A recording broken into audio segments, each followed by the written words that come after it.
My name is Josh Tifa with Turning Point USA. I've been here for over a decade. Charlie Kirk was the greatest man of my generation.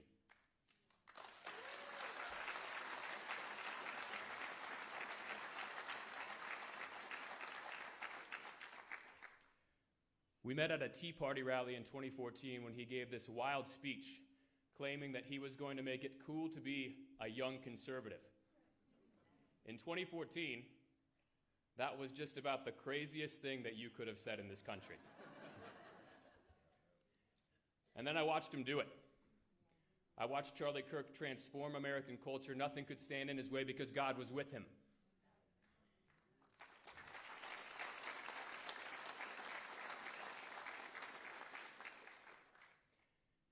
And in his death, he reached the world with the gospel of Jesus Christ.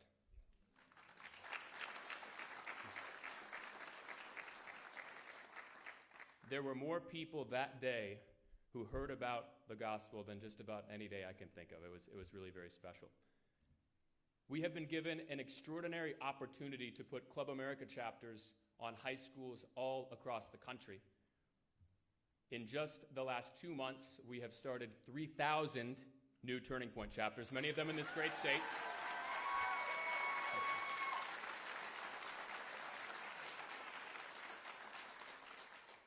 And we have 135,000 requests to start new chapters across the country.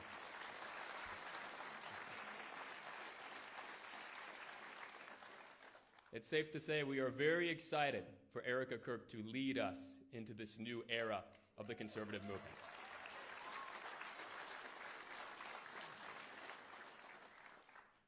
In the early days, virtually everyone wrote us off, but not Ron DeSantis.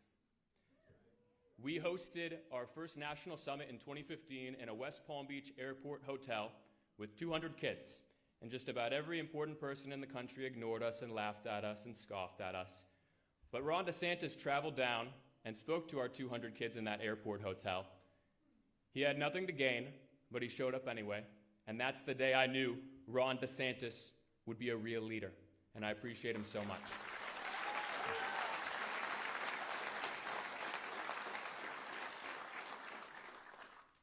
So, ladies and gentlemen, I give you Governor Ron DeSantis, our champion.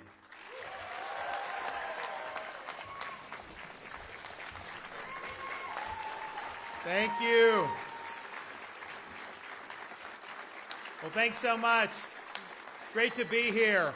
Thank you. Great to be in New College. Great to be back in Sarasota. The new and improved New College. What a difference a few years makes. Well, we're proud to be joined today by so many great folks. I know we've got a lot of people affiliated with the university. We have Florida's Lieutenant Governor with us today, Jay Collins. We have our Education Commissioner, Stasi Kamoutsis. The Chancellor of the State University System, Ray Rodriguez. And then we have local reps, Buchanan and McFarland.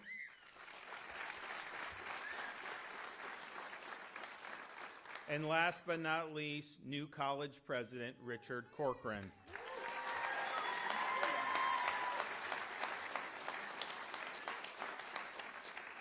So one of the things we've done from the time I was governor, when Richard was our education commissioner, is we made a strong effort and really made a central effort to reinvigorate civics education in this state.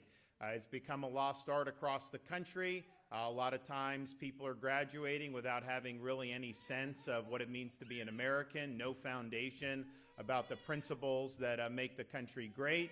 And the way I view it is you're going to be doing a lot of different things if you go through our K-12 system. Some will go to university, some will go to state college, some will go to apprenticeship, some will just go into the workforce. There's a whole host of paths that people will take, and we want to encourage people to do the path that they like the best. But no matter what path, everyone's going to be called upon to exercise the duties of being an American citizen. And that means something, and that's important. And so we've tried to elevate the art of civics and citizenship in a meaningful way. Now, some of that is, quite frankly, what we've done at New College to make sure that this is a liberal arts college that is fulfilling the classical mission of the university, pursuing truth, elevating merit, and ultimately preparing these students to be citizens of this republic. We've also done things at universities like the Hamilton Center Institute at UF, Adam Smith Center at Florida International. These are basically hotbeds of Western civilization thinking, classical thinking, things that, again, have fallen out of favor in the elite academy over recent decades. But we've done a lot on K through 12. And we've had some more requirements for more civics instruction, and that's important. But, we can sit there and say, you got to know the Constitution, you got to know the Federalist Papers. But, what are they actually being taught in the classroom?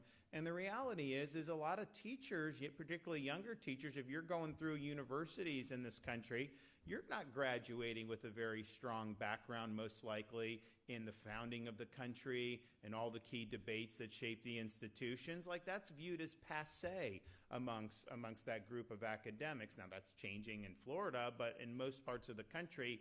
Oh, and incidentally, they just did a college rankings in the Wall Street Journal, and what they did was they said, listen, you have legacy institutions. Look, you have some of these institutions that are older than our country, right? Harvard, Yale, these places.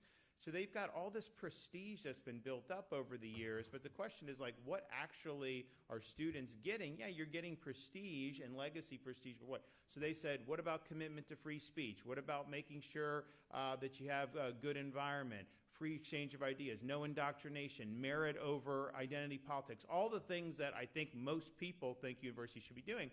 And so it's very good criteria. And in that criteria, when you rank the universities across the country, they rank the University of Florida #1 in America on that criteria.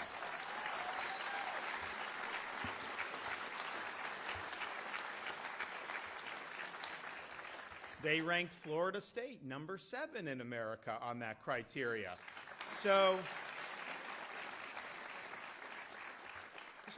But the reality is we're doing that work, but that's not traditionally what's been happening around the country. So it's okay, if you want to teach civics, how we make sure the teachers are armed. So we created a Civic Seal of Excellence program. It's 50 hours of instruction. Teachers can go through, and not just civics teachers, history teachers, English teachers, whatever, we want you to go through. And you're getting real good instruction. We got people from Hillsdale College, Herod, all these people to come and do this course, and the teachers get a $3,000 bonus when they go through. And what are they doing? They're learning about basically everything our founders knew when they went in and did all this stuff. They're doing that, and so now you have a great foundation where you can inspire these students. And so we're really glad that we were able to do that. But one of the big things that we have done in Florida is reinvigorate speech and debate.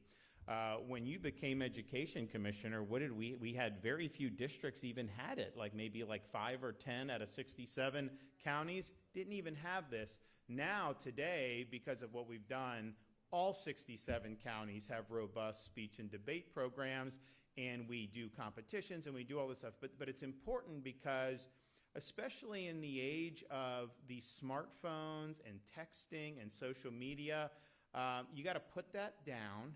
You got to be able to stand on your 2 feet, and you got to be able to make an argument on an issue. You got to think about counter arguments. You got to think about people on the other side. How do you persuade somebody of a point? It's really become a lost art in most of our K through 12 system across this country. And maybe you get a topic, and maybe you're somebody that hates Second Amendment, and you get a topic and you have to defend Second Amendment right. Maybe you're going to get out of your comfort zone and have to question some of your own assumptions and maybe see things a little bit differently. So there's a lot of value in critical thinking. There's a lot of value. And I'll tell you, one of the things we did in Florida that's been super successful, and we were the first state, no cell phones in the classroom. We actually...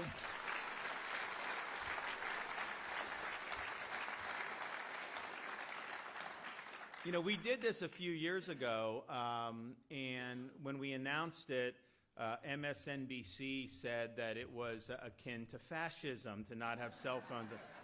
Now even the liberal states are doing it because it's obvious, and it's, first of all, from a student perspective, you know, just being mired on that, you're not going to be able to have attention, but also from a teacher perspective, would you want, if you're a college student, to go into teaching, if you're just going to sit there and basically talk to a wall because all these kids are on their phones? No, I mean, so it's not good for teachers. It's not good for recruiting good people. So we're able to do that. And I'll tell you, it's only going to get worse if we don't put our foot down with this technology. Social media has not been good for kids. Let's just be clear about that. Facebook has made a lot of money off it. They've made a lot of money. A lot of these companies have made a lot of money. It has not made the experience of growing up and all that better. Now, there's positives to it. I'm not going to deny that, but there's been a lot of negatives, particularly in education. So no phones in the classroom, I think is good. Now they're going to be doing artificial intelligence, and what is the danger of that is students are going to think that they're just relieved of any responsibility to think for themselves. Just plug it into a machine. Let the LLM tell you all these things. First of all, I got news for you guys. You know, who is running those chat bots and those LLMs? You know, it's big tech companies. They do not have your best interests at heart. They do not see the world the way that you do. And I don't care how efficient an LLM or a machine is in going through, whatever the data set that entity is crunching is what they're going to end up producing. So garbage in the data set, garbage out in terms of the answers that they're doing. And if you know anything about, you know, our founding fathers, they were very wise about accurately identifying the flaws in human nature. That's why they built the government that we have with checks and balances, separation of powers. Madison said that if men were angels, no government would be necessary. Madison said if angels were to govern men, then you wouldn't need any internal constraints on government. But that's not the world we live in. Don't think that somehow a tech overlord is somehow immune to the flaws in human nature. If they have the ability to control so much of society by manipulating these data sets, of course they're going to do it. Do you not remember COVID when they were censoring the truth? I mean, we literally did a thing, and I was the only one willing to do it at the time. This is, you know, pretty early in COVID. I get some of these experts who were actually speaking out. There was like 6 in the world that were willing to speak out at the time. And I got Oxford, Stanford, Harvard, and they were ostracized by their colleagues. I was like, should a 5-year-old kid in kindergarten be wearing a mask all day? No, there's no basis. Google censored that video. You know, we had it up. We had people, it was a nice round table. They censored it.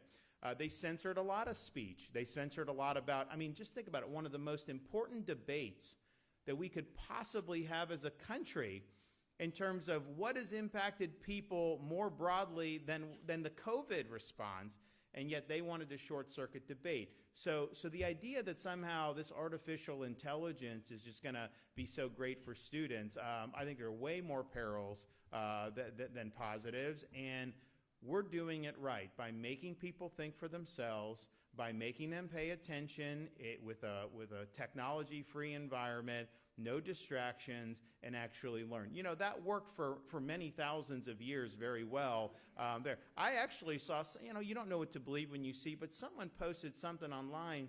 It was an exam in like Kentucky for like an 8th grade graduation. And I'm reading these questions and I'm like, it was so much higher, you know, than what we've seen now. So we're working hard to correct that. So we're proud of what we've done, you know, with the technology. So I do think it's important.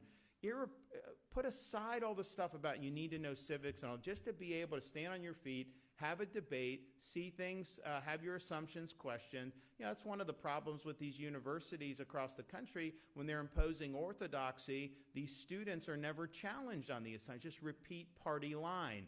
And you need to have your assumptions challenged. You need to think, you know, critically about the positions you're taking, about the arguments you're making.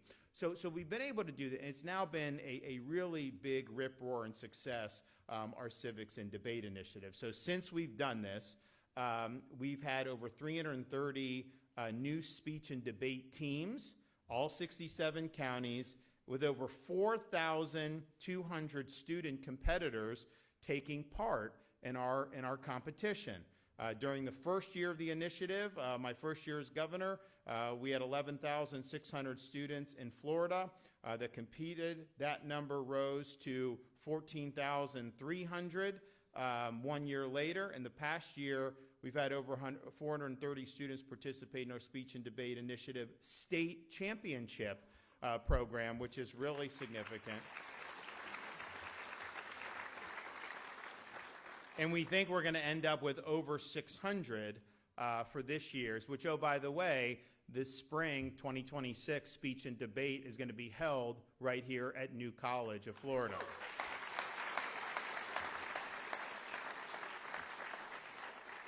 So we're here to say that we're proud of what we've been able to do to facilitate speech and debate amongst our high school students, but we're also here to announce that we are going to be naming the prize for the winner of the speech and debate in honor of Charlie Kirk. So people will be able to win a Kirk Prize for winning speech and debate. And part of the reason we wanted to do that is because the whole mission of Turning Point was really, there wasn't, said not a lot of people were willing to go at the time. And I think part of it is like, you're going into the belly of the beast and you're going to bring conservative ideas to these liberal campuses. Good luck with that, right? A lot of people are just like, but, that was really important. And I think what happened over the years, and it's obviously grown a lot, was, some of these students get up there and they do their talking points, and you'd have somebody like Charlie batting them down. And none of these people had maybe had any pushback to any of this stuff before, and now all of a sudden they're doing it. Now, I know some people, you could tell them 2 + 2 = 4, and if they don't believe it, they're just not going to. I get that, but I think it causes people to actually have to think. And I know that Charlie was he was beating the bushes in Florida like for a long time before he became really well known, developed a big following in this state, particularly with a lot of contributors in different parts of the state, even lived in this community here in Sarasota for a time. So we were proud to be able to do that in memory, but it's not just a prize in and of itself, which is good. You win the championship, you get a good pat on the back. We wanted it to be even more meaningful to that. So when we have the championships on April 5th, 2026 in New College, we're proud to announce that it's not just going to be a trophy that you get. Because of private donations to the Florida Education Foundation as well as Florida Prepaid, we are going to be able to award the winner of the Kirk Prize a $50,000 scholarship.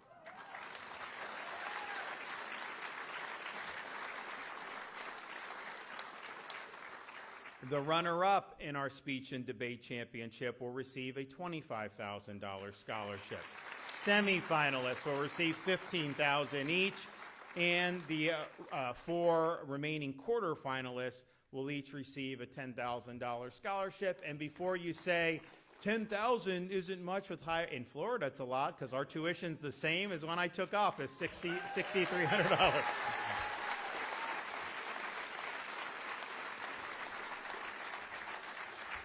And you actually can use this, so our prepaid and all this, obviously we want people to stay in state, especially if you're a good debater, but you can take it where you want to take it. And I think we're confirming, I'll make it happen, but so say you win the $50,000 and you go to University of Florida, which is not easy to get into, or you go to New College or whatever, and then you're like, you know what, I want to do master's or law school or something like that. You're not going to spend $50,000 in undergrad in Florida, most likely, so you should be able to apply that to graduate. And so we'll make sure that happens as well. So this is a pretty big deal. Additionally, thanks to the Ronald Reagan Foundation, both the winner and the runner-up of Florida's debate championships will receive invitations to attend the National Ronald Reagan Presidential Debate in California. The Ronald Reagan Presidential Debate is inspired by President Reagan's legacy of principled leadership, civil discourse, and effective communication. The debate there emulates the style of presidential debates of old, emphasizing practical communication skills like civility, personality, humor, and storytelling. I don't know anyone's been able to do that as good as the Gipper. It's a unique one-on-one style debate designed to blend civic knowledge with persuasive rhetorical delivery. And I think that students that have been able to do that have really loved doing that. So that's a big deal. I know there's a lot of students that were going to be eager to compete anyways. This is even more incentive to get involved. I mean, you literally, if you have you're a silver tongue orator, you go in, you win it. I mean, you have school paid for. You don't have to worry about it at that point. So that's really good. I want to thank everyone that's involved. We are also today announcing a partnership with Turning Point. We want to make sure that all high schools in Florida, anybody in a high school that wants to start a state Club America chapter will be able to do so. There shouldn't be any impediments to that, and certainly no discrimination. We're not going to allow that. And any school or school district that does try to discriminate, that man right there will probably first send you a nastygram and then drop the hammer. So that will happen. And so this was founded earlier this year, but Club America is a new student-led organization designed to mobilize high schoolers to advocate for American values, freedom, free enterprise, and limited government. And obviously, Charlie started out as one of the lone voices on university campuses talking about those back in the day. So I look forward to seeing more high school students, get involved. When you have something as tragic as a public assassination of somebody who was just engaging in debate, I mean, one, it's a really negative commentary on the state of America. I mean, I don't want to generalize too much, but the idea that this guy would think that somehow it would be acceptable response to ideas you disagree with is really troubling. And that's not what this country is about. And I know it was a real tragic thing. I know it was very devastating for a lot of people. But that said, when this happened, people who didn't know who Charlie Kirk was are watching his videos. You're starting to see more young people take an interest and be educated. And now they want to get involved. So they've had a huge groundswell of interest ever since that tragic day. And I know that they're going to make sure that they have the infrastructure to help accommodate all the young people that want to get involved. It's very easy to be apathetic when you're young. There's a lot of stuff going on. I mean, I can tell you when I was in high school, this wasn't something that I would have been doing or didn't do or whatnot. And maybe that's good or bad, depending on what else you're involved with, but I do see a renewed interest, and so we want to make sure that we're providing the pathway if people want to do this, that they have a pathway to do it. And again, we're not going to tolerate any administrators or school districts who are trying to put the kibosh on it just because they represent ideas that they may not like. Okay, and finally, we're here to also highlight what Florida is doing for Commemorating America 250. I signed an executive order, I think probably at the end of last year, to prepare the state for July of 2026, which will be marked 250 years since the Declaration of Independence. We've already done things like I got this massive, amazing George Washington statue loaned to us from Mount Vernon. We put it in the state capitol in Tallahassee. So you walk in, you want to go to the governor's office, you got to go by G-Dub right there. It's very nice. And we're proud of that. We brought a Jefferson statue to Jefferson County up in North Florida. We brought a Franklin statue to Franklin County in the Panhandle. We're working on a Hamilton. The thing is like these people around the country have really revolted, definitely the woke left, revolted against America's history, and so they've been taking down statues of founding fathers. We're putting them up, and we're proud to do that.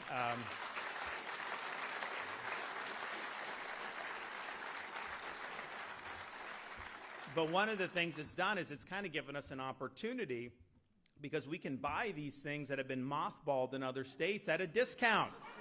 So Alexander Hamilton on sale from the state of Colorado or wherever. So we're doing that. We'll have Hamilton in Hamilton County in North Florida, father of the Constitution, James Madison. We're going to do a statute there. Monroe County is the Florida Keys. So we're going to definitely do that. You know, maybe we'll do Key West. It'll be interesting to see the response there, but we're going to do it. And we just got to keep going. So we're leaning into it because, one, I just think it's something that we should commemorate. You know, the founders of this country, when they signed the Declaration of Independence, that is not the equivalent of modern day someone just emoting on social media. It was very meaningful. When they signed, they pledged their lives, their fortunes, and their sacred honor. And they were people that had a lot to lose. These are not people on the fringes of society in the colonies. These were leaders. These were successful people. And they knew that by signing their name, that John Hancock on the Declaration, the penalty for failure was 100% death. And that's what would have happened to all of them. And Benjamin Franklin said, we either hang together or hang separately. And that's exactly what would have happened. So they had a lot of skin in the game, and they were able to do this. And they knew that free governments had been tried throughout human history. They studied all of those different examples. They drew lessons from them, but really there was only one lesson that really mattered, and it was this. Every single one of them had failed throughout human history.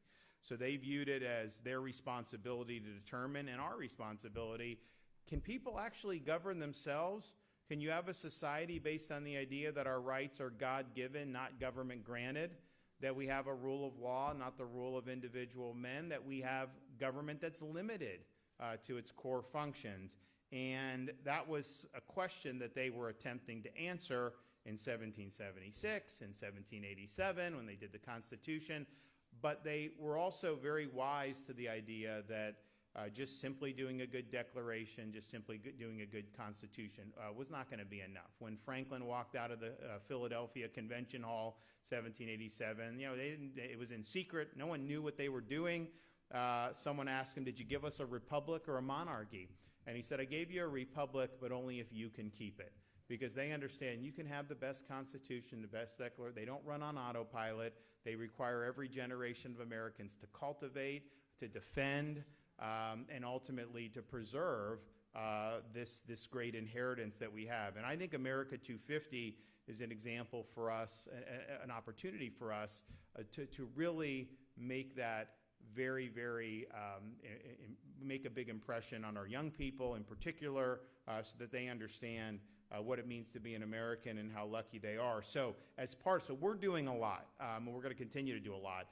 We're also partnering with the U.S. Department of Education under the Trump administration to further some of these initiatives. And it's not just a press release. There's real support here. So I'm excited to say that a number of our institutions have received grants from the U.S. Department of Education to commemorate America 250. Florida State, $4.7 million for their Institute for Governance and Civics to start programs about the Founding Fathers for students and to fund civic-minded research projects for educators. Florida International, our Adam Smith Center for Economic Freedom, awarded $2.3 million to teach the principles of the American tradition. University of North Florida, $2.1 million to fund a program designed to enhance civics education for 9th through 12th grade teachers in Duval County Public Schools through inquiry-driven professional development. New College of Florida,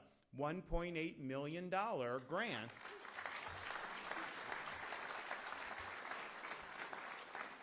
And this is part of a project entitled Invigorating Liberty and Self-Governance, First Principles for the 21st Century America. University of West Florida. Richard's successor as Education Commissioner, Manny Diaz, is now the president of West Florida to transform the existing Summer Institute for Civics Educators into a full-time civic center focused on American civic republicanism. which will foster hands-on training and events for teachers and students across Northwest Florida. So there's no state that's doing more to cultivate, to reinvigorate education about American principles than we are here in the free state of Florida. I think all these announcements are very meaningful. I think you're going to see a really positive impact, particularly from the Kirk Prize and winning that and winning the great scholarships that are going to come of it. And I just want to thank everybody that's been involved. You know, it's been fun to do this. We got a lot more that we're going to do, but we've got everyone pulling in the same direction. And when they don't, Stasi takes care of that, so I don't have to worry about it. But we're going to have more announcements on America 250 as time goes on. So I'm going to turn it over to some of our other speakers here right now. So we'll start with the Lieutenant Governor of the Free State of Florida, our Green Beret, Jay Collins.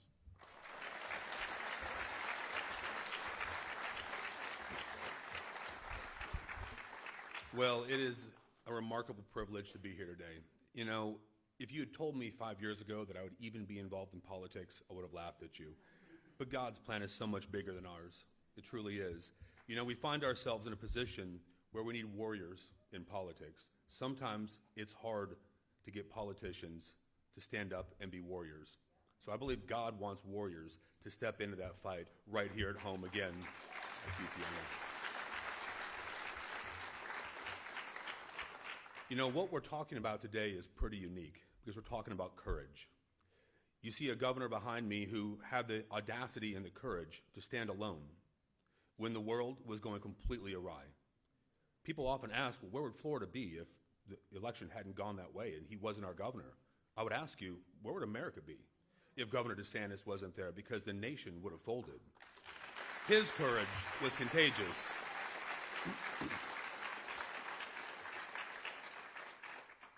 Let's look at Charlie Kirk, a young man who stood and stepped into the lion's den routinely. He understood that courage has to hold. It doesn't mean you're not afraid. It means you step in despite the risk and you lead. Look at the impact he's had across this nation, both in life and in his horrible passing. He created a movement because his courage was contagious. What he did will permeate through history, I believe, because one man stood. So when people tell you one person cannot make a difference, I tell you to look at those two gentlemen right there because they truly can. What we're doing today is incredible. You know that I had the opportunity to do many things in my past life, both as a Green Beret and in the nonprofit sector. But often I found that there were many people there, but it just took one person to step into the breach one more time, to be bold when others wanted to back away or back down. So when we talk about instilling the right to speak, the ability to speak, the ability to stand on your own and use your voice, that is truly courage. It is. That is remarkable. When we name things and awards, and we put skin in the game after a member of our nation, a citizen, a leader, a dad, a husband in Charlie, we don't just memorialize him as a person, memorialize all that he accomplished. That award matters. What he stood for mattered. But what he has done and what he has created will permeate through history, I believe, through awards like this because of how powerful his voice is and was. We are so blessed that somebody like Charlie lived. We are so blessed to have the GOAT right here in the free state of Florida.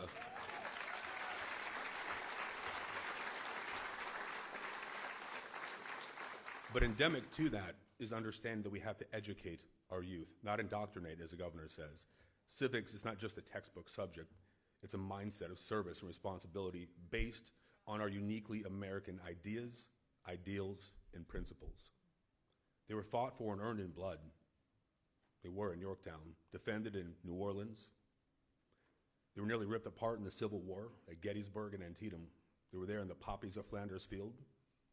They were there at the cliffs of Pointe du Hoc, frozen in the Chosin, drowned in the rivers of Vietnam, in the mountains of Afghanistan and the deserts of Iraq. But let me tell you where they truly, truly live. It is in the heart of patriots. The fight at home is no different than the fight abroad. It takes courage to step up, courage to make a difference, And that is exactly why we do what we do here in Florida, because we teach people the skills to stand on their own, to use their voice and lead. God has blessed this nation beyond any other. We will not back down. We will not burn away, because Florida is the conservative proving grounds of America. When Florida leads, America wins. Thank you, and God bless you.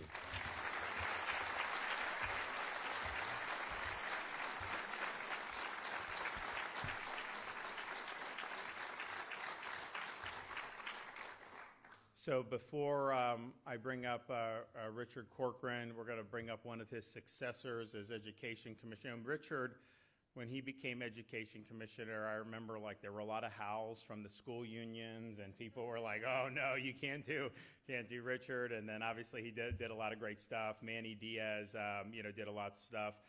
But if you want to see somebody that's really annoying all the right people, I think our current guy is doing it as good as anyone, and we're proud to have our Education Commissioner here, Stasi Kamoutsis.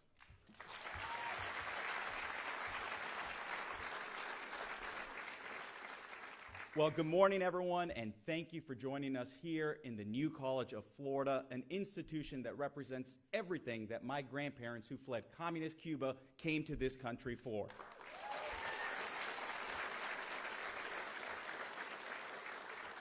I want to begin by thanking the extraordinary leadership of Governor DeSantis and President Richard Corcoran. I had the privilege of working at the beginning of this administration under both of their leadership. And boy, was it impactful in my career. To see the fights that they have taken on, as you identified, Lieutenant Governor, it's truly remarkable. I remember those fights when we kept schools open, the mask mandates, fairness in women's sports, transparency in curriculum, removal of DEI. The list goes on and on and on, so that parents in this state will always feel empowered. Thank you, Governor, and thank you, President Corcoran, for also championing civics. And it's something that's not often covered, but the reality is there are so many different programs throughout our state where students are benefiting, and as a result, report after report, metric after metric finds that Florida leads the nation when it comes to civics education. The Civics and Debate Initiative is one of those initiatives that champions civics for our students, not just in textbook form, but in practical form. Through this initiative, students across the state of Florida learn to engage respectfully in civic dialogue. They develop critical thinking skills, and they grow in civic virtues that are essential to maintaining our constitutional republic. In the state of Florida, as I said, students aren't just studying in the textbooks, but they are putting into action during competitions and debates where they're required to use evidence. They're required to reason and respect as critical components of how they're measured. And I want to talk about this initiative that started under this governor, because when we started, there were only 11 school districts, 59 teams that were participating. Today, you have over 330 in all 67 counties because of his leadership and making sure that civics is a priority in this state.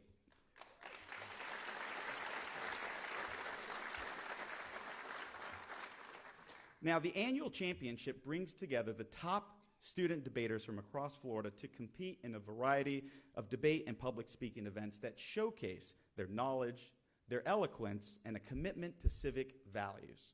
The values that are central to the mission of the Florida Civics and Debate Initiative, civic discourse and respectful debate, are also what Charlie Kirk modeled every time he had an open forum at a college campus. He encouraged those with different views or opinions to share them and debate him openly. He respectfully debated thousands of individuals over the years.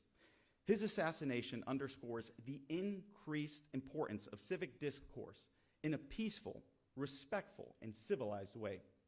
Today, we come together in recognition of Charlie Kirk's contributions to civic education and respectful dialogue. And to honor Charlie Kirk's life and legacy, the winner of the Ronald Reagan presidential debate, which will have its debut for the first time at this year's Civic and Debate Initiative Championship, will be awarded that prize, that trophy, that will bear the name of Charlie Kirk, honoring his commitment to civic dialogue and open debate. After 2 days filled with rigorous, robust rounds of debate, there will be a winner, there will be a runner-up, there will be 2 semifinalists, and there will be 4 quarterfinalists. And as the governor mentioned, this year, for the first time, they're going to have these grand prize scholarships, which is a huge deal to incentivize these students that their hard work pays off. And by naming this trophy after Charlie Kirk, we will also emphasize that vigorous debate can and should coexist with civility and respect. And I wasn't going to talk about it, but the governor continues to remind folks that I was a former prosecutor down in Miami, and the reality is accountability will be front and center when it comes to education.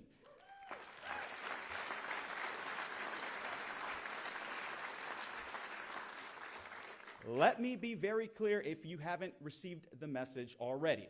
If you try to serve as an obstacle, if you are a hurdle, if you get in the way of any student or teacher trying to start a Turning Point USA chapter, you will be met with the full force of the law.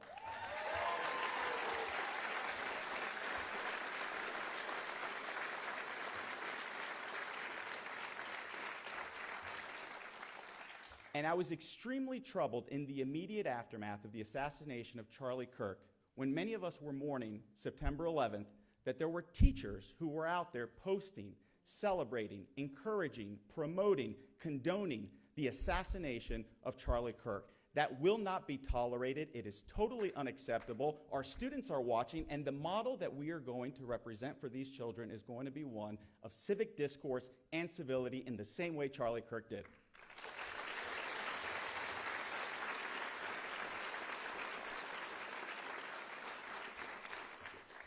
I also want to thank folks who don't often receive the credit.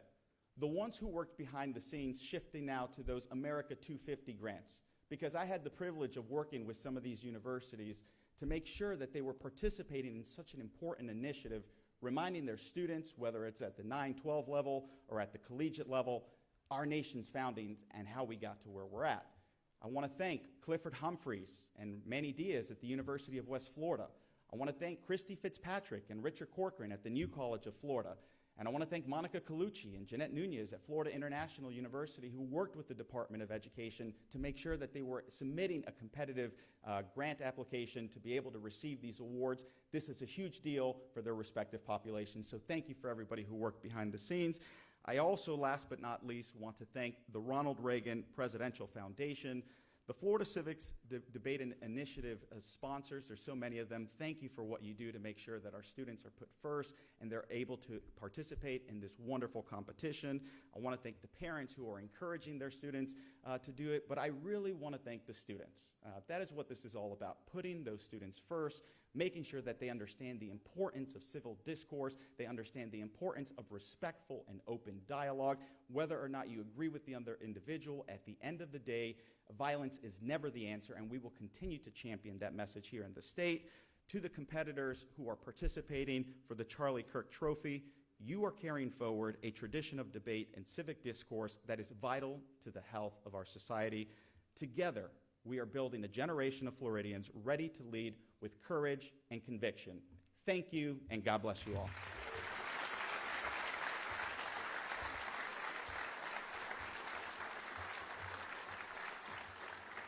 Well, thank you, Commissioner. And you know, when Richard Corcoran was commissioner, he did it through, I think, my entire first term, and then, or pretty close to that, he was doing things kind of in the private sector.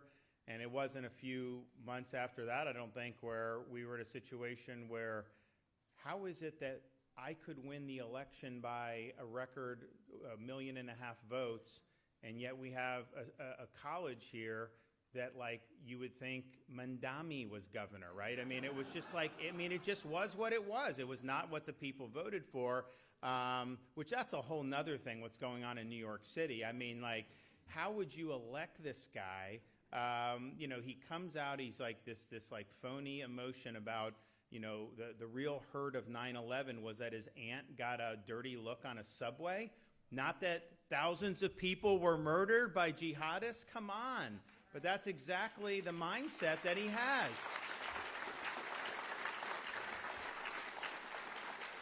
When you have people that are Congress, like Ilhan Omar saying 9/11 was just somebody did something, you know, there's a real sickness out there in American society, and, you know, this guy gets elected, you know, people ask, like, like, look, if I have to build a wall on I-95, just like, I mean, to do, maybe we'll have to do it. I don't know. But we had to do something to make, because first of all, New College, it really wasn't getting a lot of attention. The enrollment was very low. It was supposed to be the top honors college in Florida. I don't even think they gave grades out, so it clearly wasn't that. And so it's like, well, look, I mean, if we're funding this, we should fund something that's meaningful. So we saw an opportunity to really provide a strong commitment, not just rhetorically, but financially. And I've done that more than anyone in the history of the state for help this place. But we got to have it so that we're really promoting the classical mission of a liberal arts college. We got to promote merit. We got to promote rigor. We got to promote citizenship and all these things that are so important. And so we made a lot of changes with the board of directors, and then they made changes at the administrative level.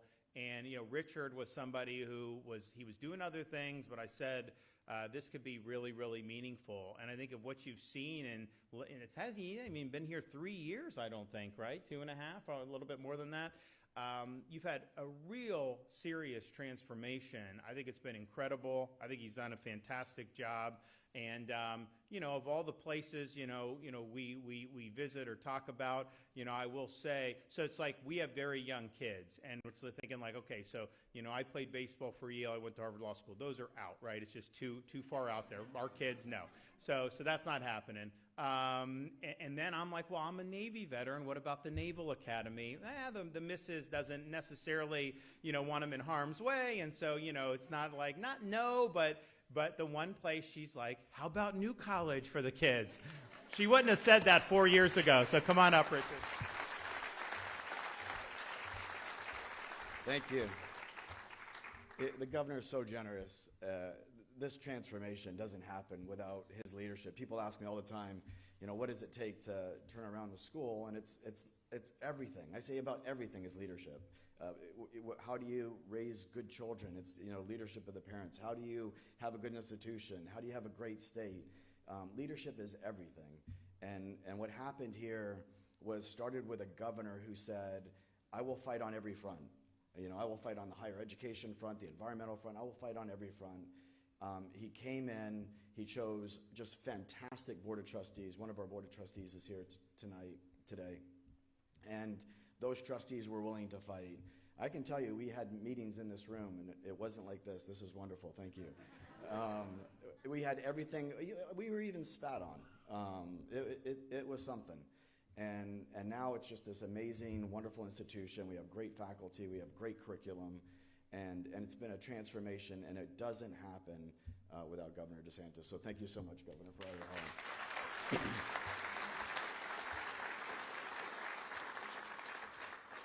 And I need to take a moment to talk about our education commissioner. He's our current commissioner.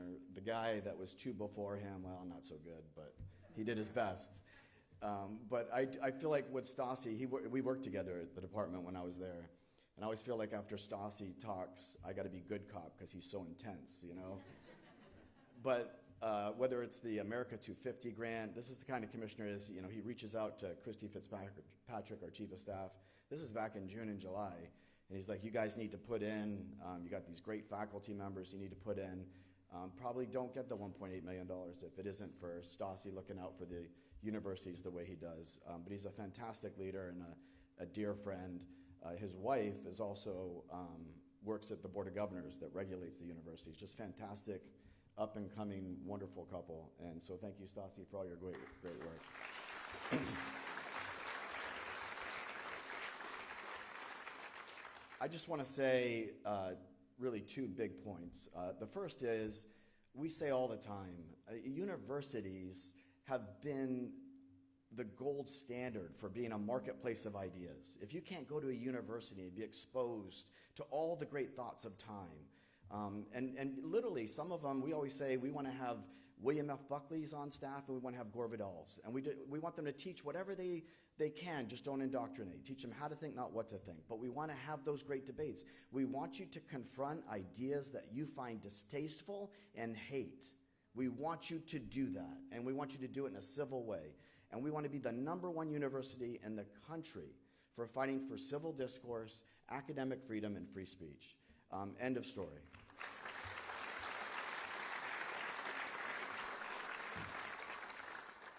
And the last point I just want to say, you probably have read, we said that we were going to put up a statue to Charlie Kirk after the tragic shooting.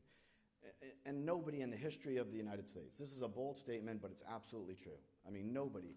People would say to me, well, why are you doing a statue of Charlie Kirk? And I say, name me somebody who woke up every day and said, I will devote my life to fighting for free speech on college campuses, drove around the country to any campus that would host them, some wouldn't even want to host them, sit there, put a microphone across from himself, and say, prove me wrong, and do it in a wonderful civil way. And because he did that, every day of his life, he was assassinated. You find me that person in American history, there's only one. And so what we want to do, and the irony is today, it's been probably a good 7 years, but Josh is actually the one who introduced me to Charlie Kirk back in Las Vegas. We were at an event, and Josh introduced me.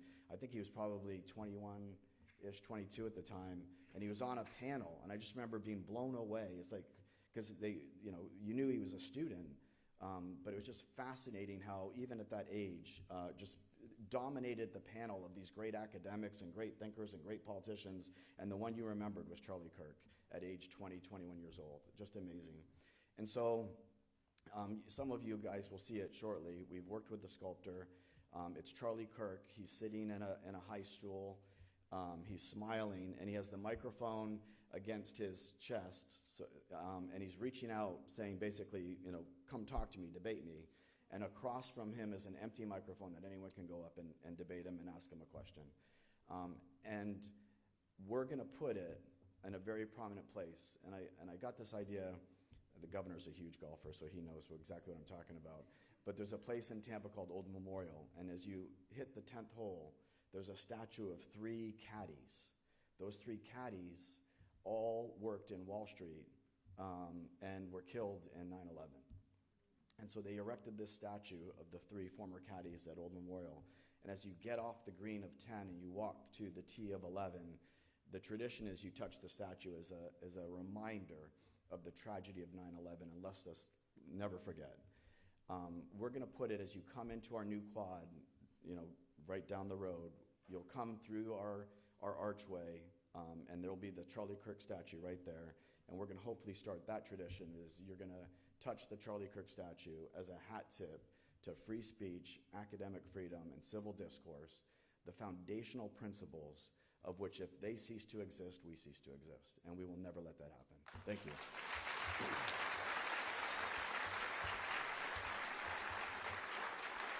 All right, so April 2026, a major competition. We're going to have over 600 competitors, a lot of significant prize money on the line for people that perform well. We're very excited we were able to deliver these prizes. We're very excited we've been able to commemorate the award in honor of Charlie Kirk. And I can tell you, I know when Charlie was in the Sarasota area, New College was a lot different than it is today. And it's just a hunch of mine, but I think he'd be proud of what's going on here. Thanks, everybody. God bless.